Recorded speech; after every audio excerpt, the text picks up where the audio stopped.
I'm Wendy Mitchell. I'm a journalist and a film festival consultant, and I'm thrilled to be here today with filmmaker Magnus von Horn. Hi, Magnus. Hi. Hello, how are you? So Magnus, as you might know, is a filmmaker born in Sweden but living in Poland. He made his first feature, The Hereafter, in 2015, and that showed at Cannes Directors Fortnight. And now he's back bringing the world Sweat, his second feature film. It's been selected for the Cannes label, and it's being sold by New Europe Film Sales. So Magnus, congrats on the film. Thank you. What fascinated you about this world of social media influencers, these people who are posting 20 videos a day? It was just after I did my first feature film, and I was spending a lot of time on social media at the time, actually. A lot of time on Snapchat, which was very popular at the time. And that's the first time when I came across fitness motivators. And I somehow it was like an aching tooth. I couldn't stop watching. And I wondered why, and it was like a new way of the reinvention of the reality show. And with like one person directing the same show. And it was very interesting, and I couldn't stop watching, and the amount of followers fascinated me, and what they posted fascinated me, because it was, content for them is not necessary. It's different. Content, what they share sometimes felt extremely like empty, and on the other way, and sometimes like surprisingly deep. And I like this contrast of like you say, 20 videos of I don't know, playing with your dog, and then suddenly a very kind of heartfelt confession about something really real that I felt was stronger than most things I saw in fiction. And that fascinated me, and that made me want to write about a character inspired by what I saw. But you don't strike me as somebody who's posting pictures of your dog or what you're eating for lunch. Like, are you more of a sort of lurker on social media yourself, or do you tend to do confessionals online? No. I do films because that's my confessional or whatever. That's my platform. But I'm not at all on social. I'm very passive. I'm more, very a passive observer. And I have like, a part of me, I guess, is very kind of jealous of this ability to be able to so freely and spontaneously share things on social media, because I'm completely unable to do that. And I think at the beginning, I was looking at them as narcissists and feeling that this behavior is narcissistic. But then it also made me think about my own behavior, which is I was equally narcissistic, because I can't even make a post without thinking it over 500 times. How will I look if I make such a post, and so on. I would say it's equally self-absorbed. And did you just watch a lot of these people online, or did you meet with any of them to find out about life away from the camera? I was watching a couple of them, and they were inspiring me a lot, and I wanted to meet one of them. I wanted to meet one of them, and I sent a mail, but they never wanted to meet me, never replied. And I think that's maybe good, because I really liked to keep it was very inspiring what I saw in my phone, what they posted.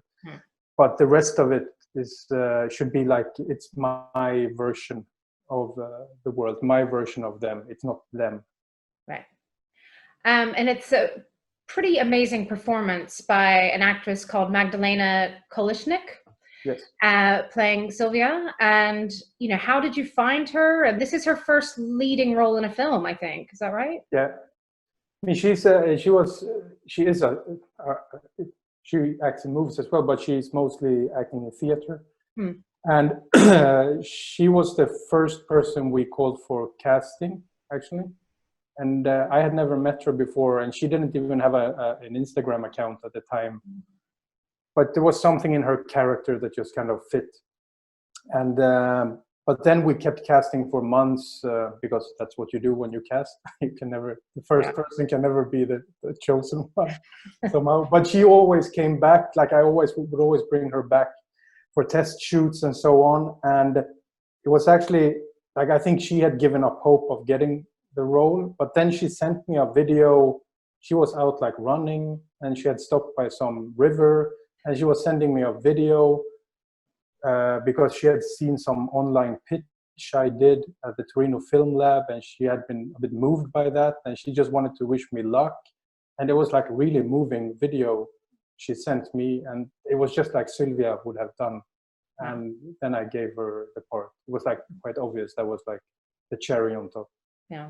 And how did you two sort of shape this character once she was cast? Did you have a lot of discussions about Sylvia's backstory, or did you do a lot of rehearsals? No, I mean, it was a lot of rehearsals, but it was mostly because she really needed to create Sylvia, and that requires time. And I wanted her to create her, and she needed to find her for herself. So we prepared she prepared for about a year and a half with a lot of working out at the gym and a lot of Instagramming. I would give her different tasks and stuff, but it was really about her slowly and very organically moving into Sylvia. And I think at the end, and that's what I guess the goal of it all was, that in the end, there is no difference between Sylvia and Magda and me and anyone else. That's like, I guess, the core of the film, that there's no difference between human beings. It doesn't matter if they're fitness motivators or, I don't know, stalkers or haters or lovers or whatever, yeah? And that's the core we wanted to reach, so that this long process, I think, made Sylvia into Magda and Magda into Sylvia, and in the end, we didn't know who was who. I was also really fascinated with the visual language of this film, which I thought was, very different from The Hereafter.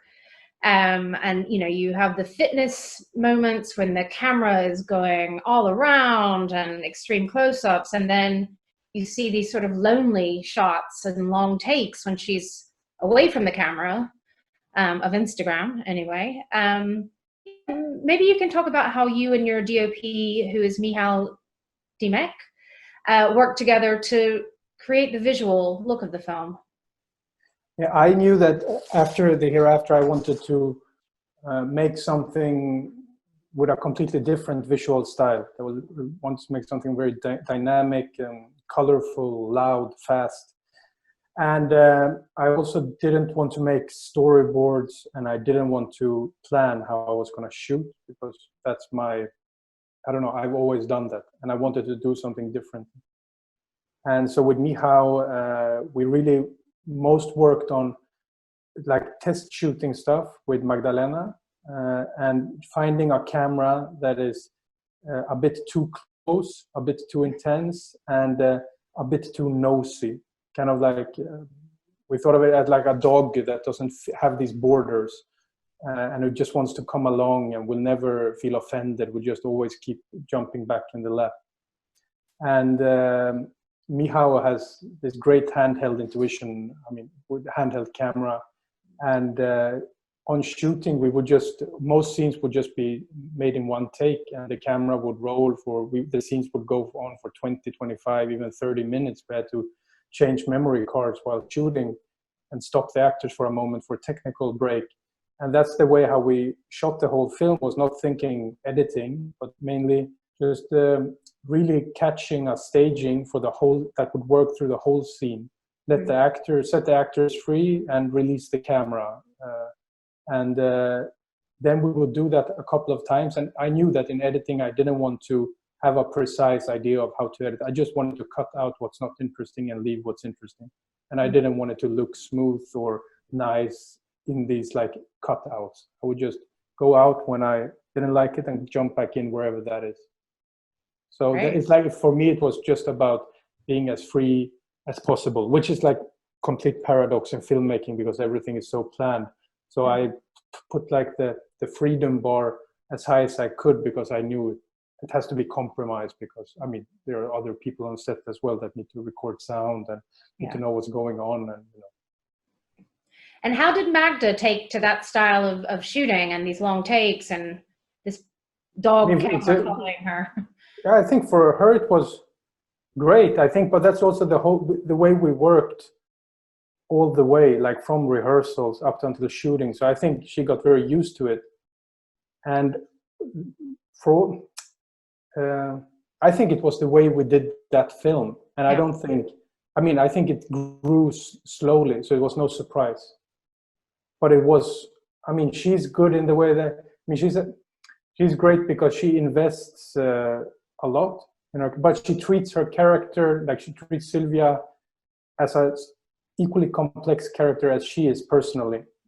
And it gives her, I mean, I can always rely on, she somehow knows intuition, she has the intuition, and she knows always what Sylvia will do if I get lost or if we improvise something, and I can rely on her because she really like takes on the character. And as we mentioned, your first film was in Director's Fortnight, and unfortunately, we all know that Cannes is not happening as a physical festival this year, but it's happening as a market, and you've gotten the Cannes label, which is still prestigious. I mean, what does that mean to you and the film to be selected for Cannes this year? I mean, it means we will reach an audience, I hope, which maybe we wouldn't have reached if we didn't have the Cannes label.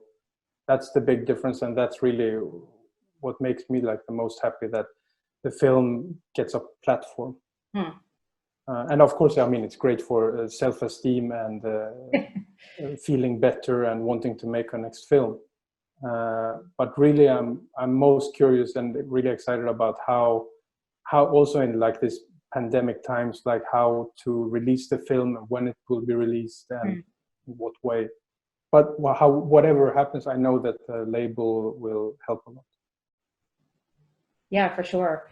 And what, you know, when audiences can see the film, what do you hope or think they're going to be talking about afterwards? What do you hope that this film explores for them? I think what I would like the most is that we can, I mean, someone like Sylvia, like this fitness motivator, they're so hated upon. And for me, it was the most important thing is to look at Sylvia with love in the way that she looks at us with love. And to somehow, you know, like kind of remove the cynicism of the way we have to judge things, and just remove that and just love for a moment. And I think that's really like important. Yeah, I think, you know, very much you're not judging her as a character in the way we might expect at the beginning, I guess. Yeah, that's, I mean, I guess that's happened with like, was the case with the Hereafter as well, but to take like a kind of extreme character and to break the stereotype, and for the audience and myself to relate like on a deeper level, or to find myself in that character. I always like that when you dig deep into someone and you find a kind of a mirror, and that's also maybe why you don't dig in many cases. Yes. Because you know that basically we're the same, but it's so much easier to just, you know, to hate someone, or to not like, or to criticize. But it doesn't require that much energy. But loving someone, accepting someone, or going beyond these kind of judgmental ideas, it requires takes some effort. Yeah. And I think that's also the process for Sylvia in the film, like in relationship to her stalker and what a stalker is, and kind of, you know, loving your shadow character and so on. Yeah. Well, I think this film's going to give a lot of people a lot to think about. So, I hope so. Congrats on the film, Magnus, and I can't wait to be able to see Sweat. And thanks for talking to us today. Thank you very much, Wendy. Great talking to you.